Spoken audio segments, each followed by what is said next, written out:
প্রধানমন্ত্রী হিসেবে কাকে দেখতে চাও তুমি? আগামী প্রধানমন্ত্রী হিসেবে এখন যারা দাঁড়াইছে এর ভিতরে কে যোগ্য? আমার কি ওই যে তারেক রহমান যোগ্য, তারেক রহমান যোগ্য, তারেক রহমান যোগ্য, তারেক রহমান যোগ্য, যোগ্য যারা হারা নিচ্ছে যোগ্য তারেক রহমান। এই ছাড়া কোনো যোগ্য নাই। প্রবাসীদের অধিমত আগামী প্রধানমন্ত্রী কাকে চাও? তারেক রহমান। ইনশাআল্লাহ সবাইকে দেখা হয়েছে, এবারে আমরা জামাতকে দেখবো ইনশাআল্লাহ। ইনশাআল্লাহ ইনশাআল্লাহ। বড় ভাই কাকে চান আপনি? তারেক রহমান। নতুন সরকার, নতুন কাউকে? তারেক সরকার, তারেক। আগামী নির্বাচনে আপনি কাকে দেশের প্রধানমন্ত্রী হিসেবে দেখতে চান?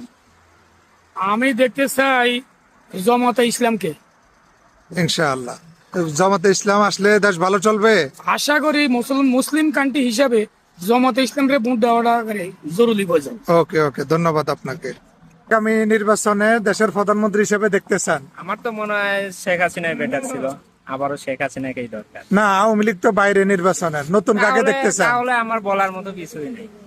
নিরপেক্ষ বর্তমানে। হ্যাঁ, আমি মাঠেই নাই মনে করেন। ওকে ওকে। এটা সত্যি। হ্যাঁ বড় ভাই, আপনি আগামীতে কাকে সরকার হিসেবে চান? আপনি অবশ্যই যোগ্য কাউকে, যার দ্বারা দেশের উপকার হবে, জনগণের উপকার হবে, দুর্নীতি মুক্ত, সাদাবাজ মুক্ত একটি সুন্দর বাংলাদেশ চাই। তারেক রহমান, তারেক রহমান, যোগ্য একজন প্রধানমন্ত্রী চাই আগামী।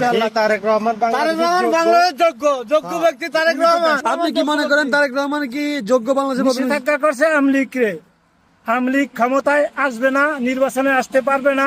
এরা যদি প্রকৃত আমলিগ হয়ে থাকে তাহলে অবশ্যই নির্বাচনে আসবে।